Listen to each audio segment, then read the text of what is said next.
와, 벌써 여기까지 공부하셨어요? 정말 많이 칭찬드립니다. 오늘은 고시외 기타 성분에 대해 학습할 차례예요. 무슨 용어가 희한하죠? 고시에는 없지만 효능 효과가 있는 원료입니다. 보습, 노화 방지 및 탄력, 진정 성분들인데요. 많이 들어본 이름들이 등장할 거예요. 보습 성분은 이 세 가지인데요. 소듐 하이알루로네이트입니다. 처음 들어보는데? 하시는 분들, 히알루론산은 들어보셨죠? 텔레비전 화장품 광고에서도 등장하잖아요. 소듐 하이알루로네이트는 히알루론산과 같은 거예요. 이 히알루론산은 피부 조직 사이에 틈틈이 있는데 나이가 들수록 점점 줄어들고 주름이 생기고 피부가 푸석푸석해집니다. 정말 슬프죠. 이때 소듐 하이알루로네이트가 보충된다면 탄력과 촉촉함이 다시 되살아납니다. 소듐 하이알루로네이트는 자체 수분 함량이 일반적인 수분 인자의 6,000배에 달하고 자기 몸의 1,000배에 가까운 수분을 끌어당기는 성질이 있거든요. 그래서 피부 탄력에 도움을 주고 공기 중에 수분을 끌어당겨서 아주 강력한 보습 효과를 내는 성분입니다. 또 이 밖에도 많은 장점이 있어요. 아주 얇고 투명한 수분 보습막을 만들어서 외부로부터 자극을 완화시키는 역할도 합니다. 박테리아를 내쫓는 역할도 한대요. 너무너무 좋은 성분이죠? 다음은 세라마이드입니다. 피부의 가장 바깥쪽에 위치한 표피의 각질층 피지 성분을 세포간 지질이라고 불러요. 그 지질막 성분이 세라마이드, 콜레스테롤, 지방산입니다. 이 중에서 세라마이드는 피부 장벽을 탄탄하게 해주고 각질층의 수분 증발을 막아주는 천연 보호 장벽 성분으로 가장 중요한 성분이에요. 이 세라마이드가 손실되면 피부가 거칠어지고 부스럼, 가려움과 같은 증상이 나타나요. 그래서 화장품에 세라마이드 성분 강화, 세라마이드 함유라는 제품을 많이 보실 수가 있죠. 세 번째 보습 성분은 솔비톨이에요. 솔비톨은 폴리알코올이에요. 애프터 쉐이브 로션, 베이비 샴푸, 헤어 그루밍 보조제 등 아주 광범위한 제품에 사용되고 있어요. 백색의 무취, 또 투명한 용액으로 청량감이 있고 순수한 솔비톨은 물에 아주 잘 용해되고 온도가 올라갈수록 더 잘 녹아요. 그래서 착형제로도 사용이 되고요. 수분을 강하게 흡수하는 성질이 있어서 습윤 조정제, 보습제, 가소제, 유연제, 광택제로도 사용합니다. 다음은 노화 방지 및 탄력 성분들입니다. 익숙한 단어들이 눈에 띄죠. 콜라겐, 엘라스틴, 뮤신, 태반 추출물입니다. 콜라겐은 결합 조직의 주 성분이고 뼈와 피부에 주로 있지만 관절, 각 장기의 막, 머리카락 등 몸 전체에 분포되어 있어요. 피부에서는 진피층에 존재하고 주름, 탄력, 유연성에 관여를 합니다. 진피층에 존재하는 또 다른 성분은 엘라스틴이에요. 엘라스틴은 결합 조직 내에서 탄성력이 매우 높은 단백질이고요. 몸속 조직이 확장되거나 수축된 이후에도 모양을 계속 유지할 수 있게 해줍니다. 피부를 우리가 꾹 눌러보거나 꼭 쥐어보면 원래 위치로 돌아가는 걸 볼 수 있죠? 이때 원래 위치로 돌아갈 수 있도록 도와주는 것도 엘라스틴이에요. 다음은 뮤신입니다. 탄수화물 코팅이 되어 있는 당 단백질로 점에게 점성을 주는 거예요. 끈끈한 거요. 콘드로이친 황산을 함유하고 있는데요. 이 콘드로이친 사슬에는 100개 이상의 당을 가지고 있다고 해요. 100개 이상의 당을 가질 수도 있어요. 이러한 뮤신은 피부 구성 물질 중 하나고 콜라겐, 히알루론산처럼 나이가 들면 점점 없어지는 성분입니다. 피부 섬유 사이사이에 존재해서 피부 재생력을 높여주는 물질이고요. 달팽이 크림이 엄청 유행을 했었잖아요. 달팽이가 스스로 상처를 치유하거나 외부로부터 자신을 보호하기 위해 내뿜는 그런 끈끈한 점액 성분에 뮤신이 아주 많이 함유되어 있다고 해요. 마지막으로 고시외 기타 성분, 노화 방지 및 탄력, 태반 추출물을 보실까요? 태반이란 임신 중의 태아와 산모의 자궁을 직접적으로 잇는 기관으로 태아가 자라는데 가장 중요한 영양분을 전달해주고 노폐물을 배출하는 필터 역할을 하는 기관이에요. 태반에는 영양분, 호르몬, 성장 촉진 인자가 들어있어요. 세포 구성 성분에 필요한 단백질, 각종 비타민, 미네랄이 풍부하게 함유되어 있어서 피부 보습력과 탄력에 도움을 줍니다. 피부 미용에 사용되는 태반 추출물은 소, 돼지, 양 이런 동물들의 태반을 저온 동결 건조해서 사용하는 겁니다. 다음으로 진정작용을 하는 두 가지 성분을 볼 텐데요. 알로에베라 추출물과 병풀 추출물입니다. 알로에베라 추출물은 알로에베라 전초에서 추출하고 피부 컨디셔닝제로 배합하고 피부 진정제로 매우 우수합니다. 자극으로 예민하고 울긋불긋 민감해진 피부에 청량감, 수분 공급을 해줍니다. 푸석한 피부에 수분을 공급해서 유연하게 하고 생기도 북돋워져요. 병풀 추출물은 요새 유행이죠. 센텔라 아시아티카의 전초에서 추출해서 피부 컨디셔닝제, 피부 진정제로 사용을 합니다. 예전부터 민간에서 상처 치유나 항산화 효능으로 사용되기도 했어요. 한국에서는 센텔라를 호랑이 풀이라고도 하죠. 병풀 추출물의 주요 성분은 마데카소사이드, 마데카식 애시드 등 마데카라는 이름들이 들어있어요. 마데카 소리 생각나죠? 고시 외의 성분까지 살펴보았는데요. 이 성분들은 도대체 화장품에 어떻게 표기해야 할까요? 표기법은 어렵지 않으니까 몇 번 읽어두세요. 우선 기본적으로 화장품 전성분 표시제를 사용합니다. 화장품 전성분 표기제가 아니라 표시제예요. 이건 화장품에 사용된 모든 성분을 표기하는 제도이고요. 화장품 제조에 사용된 모든 물질을 화장품 용기나 포장에 한글로 표시합니다. 화장품 전성분 표시제를 도입한 배경은 이 세 가지 이유예요. 소비자의 알 권리 보장, 특히 피부가 민감한 분들은 성분을 꼼꼼하게 따져보시죠. 어떤 유효 성분이 들어가 있는지 아주 자세하게 전성분을 알 수 있습니다. 그리고 화장품 부작용 사례가 참 많잖아요. 이때 원인 규명을 위해서도 전성분 표시대가 필요합니다. 마지막으로 제조자 입장에서는 성분을 모두 밝혀야 하므로 더 좋은 성분을 사용하려고 하겠죠. 그래서 화장품 제조 시에 안전한 소재를 사용하도록 유도하는 기능도 합니다.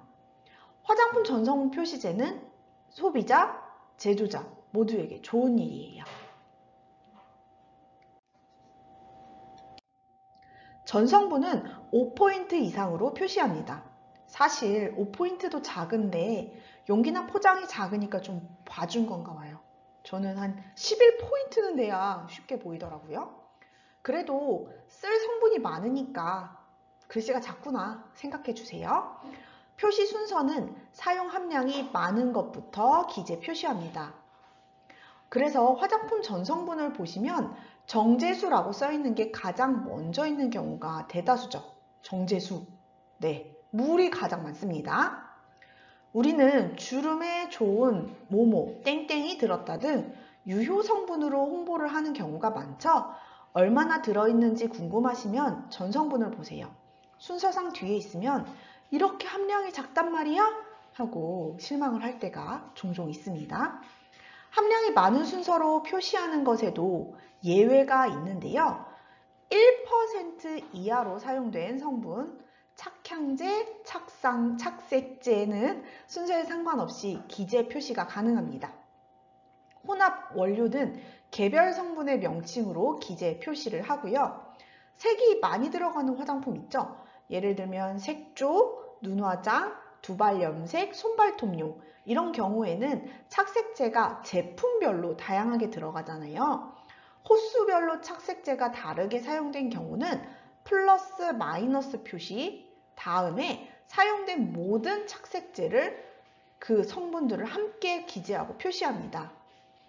플러스 마이너스 이 기호 뒤에 착색제 성분을 표시한다는 거 예상 문제집에 종종 등장하더라고요. 이 모양도 잘 기억해 두세요. 착향제는 향료로 표기하고 특히 향료 중 알레르기 유발 성분은 성분의 명칭들을 반드시 기재 표시해야 합니다. 엄청 작게 들어가 있다고 무시하고 알레르기 유발 성분을 표시 안 했다가 누가 알레르기 발생하면 정말 큰일이잖아요. 알레르기 유발 성분은 무지무지하게 중요한 내용이에요. 곧 만나게 되실 거예요. 다음으로 산성도 조절 목적으로 사용되는 성분은 그 성분을 표시하는 대신 중화 반응에 따른 생성물로 기재할 수 있고 비누화 반응을 거치는 성분은 비누화 반응에 따른 생성물로 기재 표기가 가능합니다. 이건 원래의 성분이 화학 반응으로 인해 최종 제품에 그대로 남아있지 않기 때문이라고 볼 수 있어요. 그래서 화학 반응인 중화 반응과 비누화 반응으로 이 반응을 통해 생성된 물질이 최종적으로 남아 있으니까 그 생성물을 적을 수 있다는 거죠. 그런데 이렇게 다 속속들이 성분을 다 적으면 영업자의 그 비법이 새어나갈 수 있겠죠. 그래서 영업자의 정당한 이익을 현저히 침해할 우려가 있을 경우에는 그 근거 자료를 제출하고 기타 성분으로 표시할 수 있어요. 앞으로 전 성분을 보고 기타 성분이라고 써 있는 건 좀 궁금할 것 같네요. 어떤 비법이 숨어 있는 걸까 하고요. 자, 이번 페이지에서는요, 전 성분 표기를 하기는 해요. 성분을 쭉 나열하는데 이 내용의 성분을 쓰지 않아도 된다는 거죠. 성분을 쓰기는 하되 아래와 같은 경우들은 생략이 가능하다는 경우예요. 첫 번째로 아까 전 페이지에서 전성분 표시 제도에 대해 공부하면서 정당한 영업이익을 위해서 기타 성분으로 표시할 수 있다고 했죠? 그 경우에도 기재 표시 생략이 가능한 성분들이 있는 거고요. 또 다른 경우는 아래에 써 있는 내용과 같습니다. 최종 제품에 들어있지 않으면 쓰지 않아도 됩니다. 또 안정화제, 보존제 등 원료 자체에 들어있는 부수 성분으로 그 효과가 나타나게 하는 양보다 적은 양이 들어있는 성분도 쓰지 않아도 됩니다. 너무 적게 들어있어도 쓰지 않아도 된다는 거예요. 그리고 이거 너무너무 중요한데요. 기출문제입니다. 내용량이 10에서 50, 10ml 초과 50ml 이하, 10g 초과 50g 이하인 성분, 화장품에 들어있는 성분도 생략 가능합니다. 단 예외가 있어요. 이 예외도 너무너무 중요하니까 꼭 외워주세요.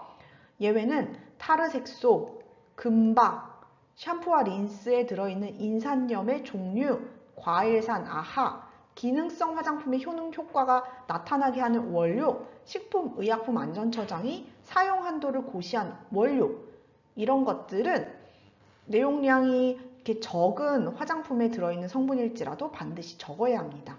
지금 여기 보여드리는 페이지 내용은 완전 통째로 암기하셔야 합니다. 이건 전성분 표시가 생략이 가능한 경우라고 제목이 달려있는데요.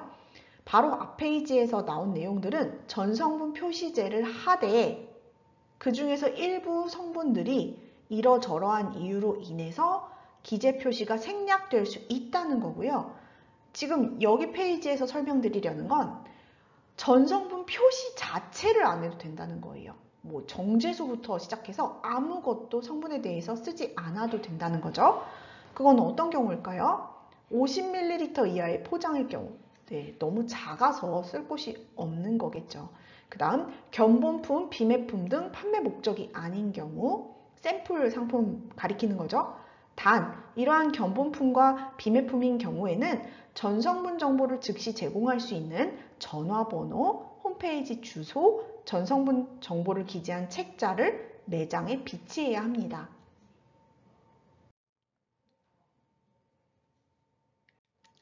여기 나오는 이제 다음 내용으로 보존제 함량 표시에 관한 기재 표시 사항도요, 굉장히 중요해요.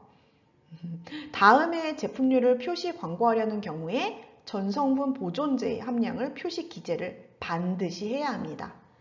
보존제를 한다는 건 뭔가 화학물질이 좀 더 들어간 느낌이 들죠. 보존제라고 하는 건 보통의 사람들은 거부감을 좀 가지고 있잖아요. 그래서 어린이들, 영유아용 이런 제품류에는 반드시 보존제 함량을 표시하게 되어 있습니다.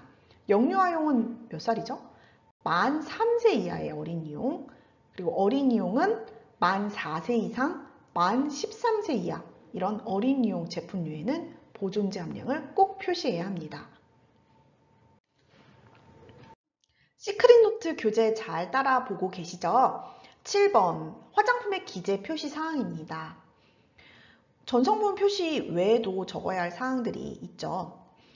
식품의약품안전처장이 정하는 바코드 단하고 가로치고 예외가 나오고 있습니다. 이 예외 사항들은 우리가 전체적으로 마타주 시험을 공부하시면서 꼭 기억해 주셔야 돼요. 이런 부분에서 시험이 잘 나옵니다. 15ml 이하 또는 15g 이하인 제품의 용기, 포장, 견본품, 시공품 등 비매품에는 생략이 가능합니다. 바코드가 뭐죠? 바코드는 화장품 코드를 포함한 숫자나 문자 등의 데이터를 스캐너가 읽을 수 있게 인쇄된 심벌 마크입니다.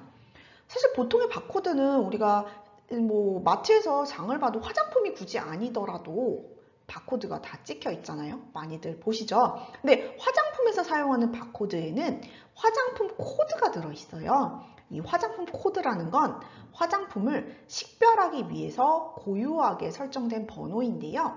여기 화장품 코드 안에는 국가 식별 코드, 제조업자 등의 식별 코드, 품목 코드, 검증 번호를 포함한 12자리 혹은 13자리의 숫자입니다.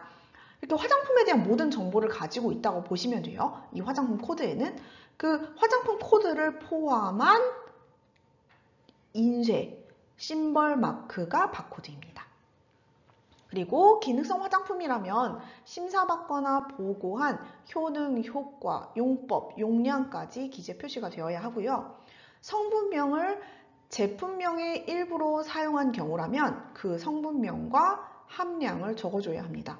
방향 제품은 제외라고 되어 있는데요. 방향 제품 중에서 라일락 어쩌고 이런 향과 관련된 것들 있잖아요. 그런 경우에는 성분명과 함량을 적지 않아도 된다는 거죠. 그리고 인체세포 조직 배양액이 들어간 경우 함량을 적습니다. 인체 배양액이 들어가면 굉장히 뭔가 중요하죠. 그 다음 천연 유기농으로 표시, 광고하는 경우라면 해당 원료의 함량, 수입 화장품의 경우 제조국 명칭, 제조회사명, 소재지, 기능성 화장품의 경우는 질병의 예방 및 치료를 위한 의약품이 아님이라는 문구가 들어가야 합니다. 기능성 화장품은 왠지 효과가 굉장히 좋아 보이잖아요. 그리고 실제로도 효과가 입증된 경우가 기능성 화장품 인증 마크를 달고 있고요. 그렇기 때문에 우리가 의약품처럼 오해를 할 소지가 있어요. 그래서 이 질병의 예방 및 치료를 위한 의약품이 아님이라는 문구가 들어갑니다. 여기 나오는 내용들은 모두 다 중요하고요. 객관식 실전 기출 문제 이런 것들에 많이 보이는 내용들입니다. 이제 성분들과 친해지셨나요? 저도 아무것도 모르는 30대 아줌마인데 하다 보니까 시험도 붙고 또 여러 번 강의를 준비하면서 자료를 보다 보니까 내가 더더 이해가 깊어지고 있구나 이런 걸 스스로 느끼게 돼요. 보면 볼수록, 들으면 들을수록, 쓰면 쓸수록 더 잘하실 수 있어요. 그렇게 마타조가 되는 그날까지 아 맞다 그리고 우리 시크릿 노트와 함께해요. 감사합니다.